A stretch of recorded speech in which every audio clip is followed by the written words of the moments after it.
Hello friends, welcome to taste of Sami. இன்றைக்கி நம்ம சேனலில் பிளாக் ஃபாரஸ்ட் கேக் எப்படி செய்கிறதுன்னு சொல்லிட்டு பார்க்கலாம். பர்ஃபெக்டான பிளாக் ஃபாரஸ்ட் கேக் செய்ய நிறைய டிப்ஸ் சொல்லியிருக்கிறேன். இந்த வீடியோவை ஸ்கிப் பண்ணாமல் ஃபுல்லாக பாருங்கள். வாங்க ஃப்ரெண்ட்ஸ், இப்போ நம்ம வீடியோக்குள்ளே போகலாம். முதல்ல இந்த கேக் செய்கிறதுக்கு என்னென்ன பொருட்கள் தேவைன்னு சொல்லிட்டு பார்க்கலாம். நல்லா காய்ச்சி ஆற வச்ச பால் 1 கப் எடுத்துக்கோங்க. 1 கப் தயிர் எடுத்துக்கோங்க. 1/2 கப் ஆயில் எடுத்துக்கோங்க. 1 டீஸ்பூன் வெனிலா எசன்ஸ் எடுத்துக்கோங்க. அடுத்ததாக ஒரு பாத்திரம் எடுத்துக்கலாம். அதில் இந்த 1 கப் தயிரையும் சேர்த்து நல்லா பீட் பண்ணிக்கோங்க. அடுத்ததாக 1/2 கப் ஆயிலை சேர்த்து நல்லா பீட் பண்ணிக்கோங்க.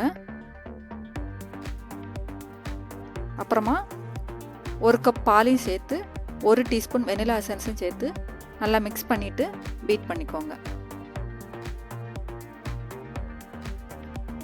அடுத்ததாக 2 கப்பு ப்ரௌன் சுகர் எடுத்துருக்கிறேன் நான் இன்றைக்கி. அதில் பாதியை முதல்ல சேர்த்து மிக்ஸ் பண்ணிக்கோங்க.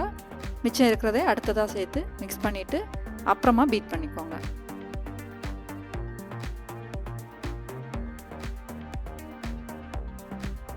அடுத்ததாக மாவு பொருட்கள் எல்லாம் எடுத்துக்கலாம். முதல்ல 1.25 கப்பு கோதுமை மாவு எடுத்துக்கோங்க. 1/4 கப்பு கார்ன்ஃப்ளவர் எடுத்துக்கோங்க. 3/4 கப்பு கொக்கோ பவுடர் எடுத்துக்கோங்க. 2 teaspoon baking powder, 1 teaspoon baking soda, அதாவது சோடா உப்பு, கொஞ்சமாக உப்பு எடுத்துக்கோங்க. அடுத்ததாக ஒரு பாத்திரம் எடுத்துக்கோங்க. அதில் அரிப்பு எடுத்துக்கோங்க. அதில் இந்த மாவு பொருட்களை எல்லாம் சேர்த்துக்கோங்க. கோதுமை மாவு, cornflour, cocoa powder, baking powder, baking soda, உப்பு, இது எல்லாமே சேர்த்து நல்லா அரிச்சுக்கோங்க. கட்டி இல்லாமல் நல்லா அரிச்சு எடுத்துக்கோங்க. இப்போ கேக்குக்கு தேவையான மாவு பொருட்கள் தயாராகிடுச்சு. அடுத்ததாக முதல்ல கலக்கி வச்ச லிக்விட் எடுத்துக்கோங்க. அதில் பாதி மாவை சேர்த்து மிக்ஸ் பண்ணுங்கள். அப்புறமா மிச்சம் இருக்கிற மாவையும் சேர்த்து நம்ம மிக்ஸ் பண்ணிக்கலாம். மொத்தத்தில் சேர்க்கக்கூடாது, பாதி பாதியாக சேர்த்துக்கோங்க. அப்புறமா கொஞ்சம் சூடு தண்ணியும் எடுத்து வச்சுக்கோங்க. ஒரு 1/4 கப் சூடு தண்ணி எடுத்து வச்சுட்டு அதையும் இந்த கேக் மிக்ஸில் சேர்த்துக்கோங்க. இந்த சூடு தண்ணி சேர்த்தோன்னா கேக் நல்லா சாஃப்டாக வரும். சேர்த்துட்டு நல்லா மிக்ஸ் பண்ணிக்கோங்க. அப்புறமா இந்த மாவை 2ஆக பிரித்து வச்சுக்கோங்க. பாதி மாவை முதல்ல வேக வைக்கணும். அடுத்ததாக ஒரு 9 இன்ச் பேன் எடுத்துக்கோங்க. அதில் பட்டர் நல்லா தடவிக்கோங்க. தடவிட்டு பட்டர் பேப்பர் வச்சுக்கோங்க. அதில் பாதி எடுத்து வச்சுருக்கிற மாவை சேர்த்துக்கோங்க. மீதி பாதியை அப்புறமா நம்ம வேக வச்சு எடுக்கணும். அவனை 350 டிகிரி ஃபாரன்ஹீட்டில் செட் பண்ணி வச்சுக்கோங்க. அப்புறமா அந்த கேக் மிக்ஸை உள்ளாடி வச்சுட்டு 35 to 40 மினிட்ஸ் வேக வைங்க.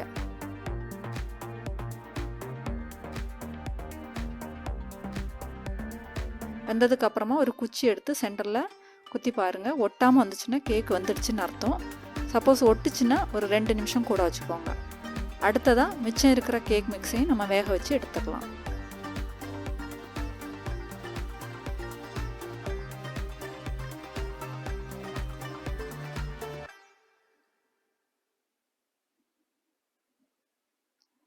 இப்போ இந்த லேயரும் ரெடி ஆயிடுச்சு. சென்டரில் குத்தி பார்த்துக்கோங்க. இப்போ 2 லேயரும் நமக்கு தயாராகிடுச்சு. இதை 4ஆக கட் பண்ணி எடுத்துக்கலாம். முதல்ல நமக்கு ஒழுங்காக கட் பண்ணால் வராது. அப்போ அதுக்காக தான் ஒரு டிப்ஸ் சொல்கிறேன், பார்த்துக்கோங்க. இந்த ஒரு லேயரை எடுத்துகிட்டு அதில் சென்டரில் இந்த ஓரங்களில் லைட்டாக கத்தி வச்சு கட் பண்ணிக்கோங்க. கட் பண்ணிவிட்டு நூல் எடுத்துக்கோங்க. நூலை 2ஆக எடுத்துட்டு ஒரு சைடில் முடிச்சு போட்டுக்கோங்க. போட்டுட்டு அது கொஞ்சம் திக்காக இருக்கிறதுக்காக தான் நான் ஒரு நூலை 2ஆக மடித்து எடுக்க சொல்கிறேன். அதை மடித்து எடுத்துட்டு இந்த மாதிரி அந்த நம்ம கட் பண்ணி வச்சுருக்கிற அந்த ஓரத்துக்குள்ளாடி அந்த நூலை விட்டுக்கோங்க. விட்டுட்டு ஒரு கையில் அதை கெட்டியாக பிடிச்சிட்டு இன்னொரு கை வச்சு லைட்டாக அப்படி இழுத்து கொண்டு வாங்க. கடைசி வரைக்கும் அப்படி இழுத்து கொண்டு வரணும்.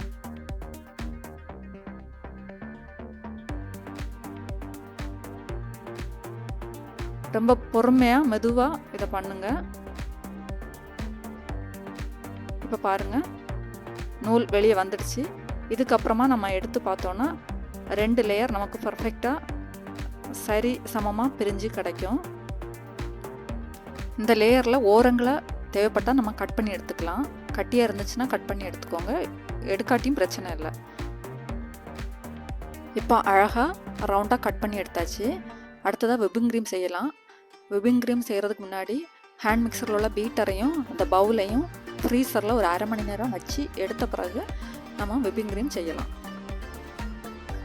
நான் இன்றைக்கி 3 கப்பு விப்பிங் க்ரீம் எடுத்துருக்கிறேன். அது கூட 1 கப்பு பவுடர் சுகர் சேர்த்துக்கோங்க. நல்லா பொடி பண்ண சுகர் சேர்த்துக்கோங்க. நைஸாக பொடிச்சு சேர்க்கணும். சேர்த்துட்டு நல்லா பீட் பண்ணிக்கோங்க. பீட்டரை கொஞ்சம் நேரம் இடைவெளி விட்டு விட்டு பீட் பண்ணுங்கள். பீட்டர் ரொம்ப சூடாச்சுன்னா க்ரீம் சரியாக வராது. அந்த பீட்டரில் அந்த க்ரீம் இந்த மாதிரி ஸ்டிஃபாக இருக்கணும். இந்த ஸ்டேஜில் நம்ம ஆஃப் பண்ணிக்கலாம். இப்போ நமக்கு க்ரீம் தயாராகிடுச்சு. இதை நம்ம ஒரு கோனில் எடுத்து வச்சுக்கணும். அடுத்ததாக டேனிங் டேபிள் இருந்தால் எடுத்துக்கோங்க. இல்லாட்டி இந்த மாதிரி ஒரு சப்பாத்தி கல்லில் ஒரு பிளேட் வச்சுட்டு அதில் க்ரீம் வச்சுக்கோங்க. வச்சுட்டு நம்ம கேக் லேயர் ரெடி பண்ணலாம். முதல் லேயரை வச்சுக்கோங்க. வச்சுட்டு அதில் செர்ரி ஜூஸ் தடவிக்கோங்க. தடவிட்டு க்ரீம் வச்சுக்கோங்க. க்ரீமை இந்த மாதிரி கோனில் எடுத்து ரெடி பண்ணி வச்சுக்கோங்க. வச்சுட்டு இந்த மாதிரி அந்த லேயர் மேலே வச்சுக்கோங்க. வச்சுட்டு ஒரு ஸ்பேட்சுலா வச்சு நல்லா தடவி விடுங்க. அடுத்ததாக இதுக்கு மேலே நம்ம செர்ரி சிரப் வைக்கணும். செர்ரி சிரப் எப்படி செய்கிறது சொல்லிட்டு வீடியோ போட்டிருக்கிறேன்.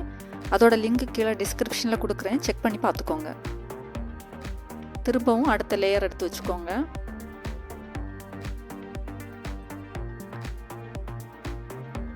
கொஞ்சம் செர்ரி ஜூஸ் தடவிக்கோங்க. அடுத்ததாக விப்பிங் க்ரீம் வச்சுக்கலாம். வச்சுட்டு ஸ்பேட்சுலா வச்சு தடவி விட்டுக்கோங்க.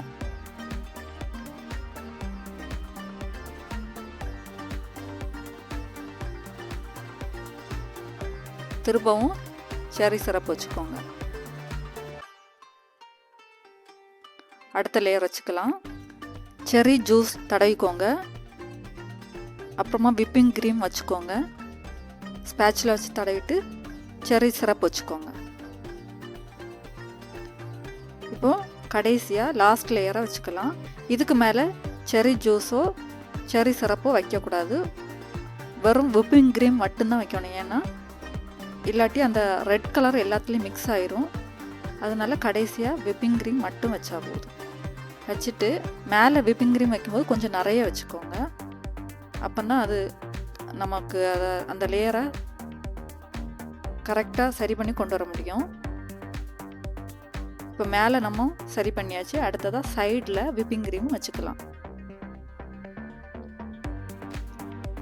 சைடு ஃபுல்லாக விப்பிங் க்ரீம் வச்சுட்டு ஸ்பேட்சுலா வச்சு ஒழுங்காக்கி கொண்டு வாங்க. அப்புறமா மேலே அட்ஜஸ்ட் பண்ணிக்கோங்க.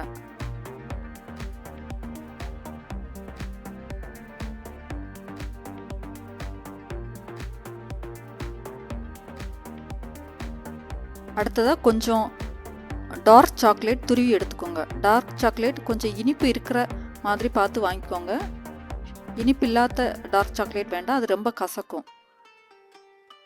இப்போ இந்த துருவி வச்சுருக்கிற சாக்லேட்டை இந்த மாதிரி சைட்லேயும் மேலேயும் தூவி கொடுத்துக்கோங்க. அடுத்ததாக இப்போ நம்ம சாக்லேட் மேலே தூவியாச்சு, சைட்லேயும் தூவியாச்சு. அடுத்ததாக நம்ம டெக்கரேட் பண்ணிக்கலாம். இந்த மாதிரி கோனில் அந்த டிப்பு போட்டுட்டு ஃப்ளவர் டிசைன் உள்ள டிப்பு போட்டு இந்த மாதிரி டிசைன் ரெடி பண்ணிக்கோங்க. இப்போ நம்ம ஃப்ளவர் டிசைன் வச்சாச்சு. அடுத்ததாக சென்டரில் கொஞ்சம் நெருக்கமாக அந்த சாக்லேட் துருவி வச்சுருக்குறோம்ல, அதை வந்து தூவிக்கோங்க.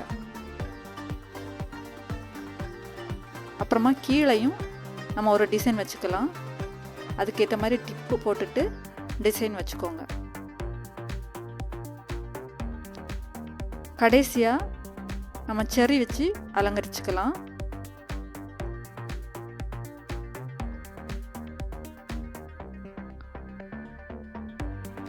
சென்டர்லேயும் ஒரு செர்ரி பழம் வச்சுக்கலாம்.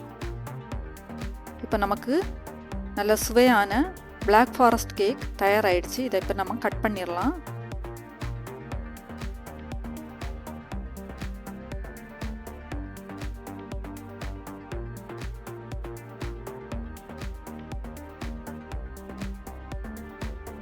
அந்த லேயர்லாம் ரொம்ப பர்ஃபெக்டாக அழகாக வந்திருக்கு.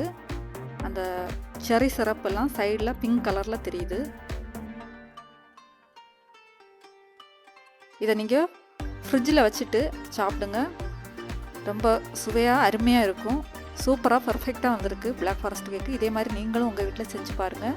செஞ்சு பார்த்துட்டு எப்படி இருக்குன்னு சொல்லுங்கள். கமெண்ட் பண்ணுங்கள், லைக் பண்ணுங்கள், ஷேர் பண்ணுங்கள். மறக்காமல் எங்கள் டேஸ்ட் ஆஃப் சார்னி சேனலை சப்ஸ்கிரைப் பண்ணுங்கள். நன்றி. வாழ்க வளமுடன்.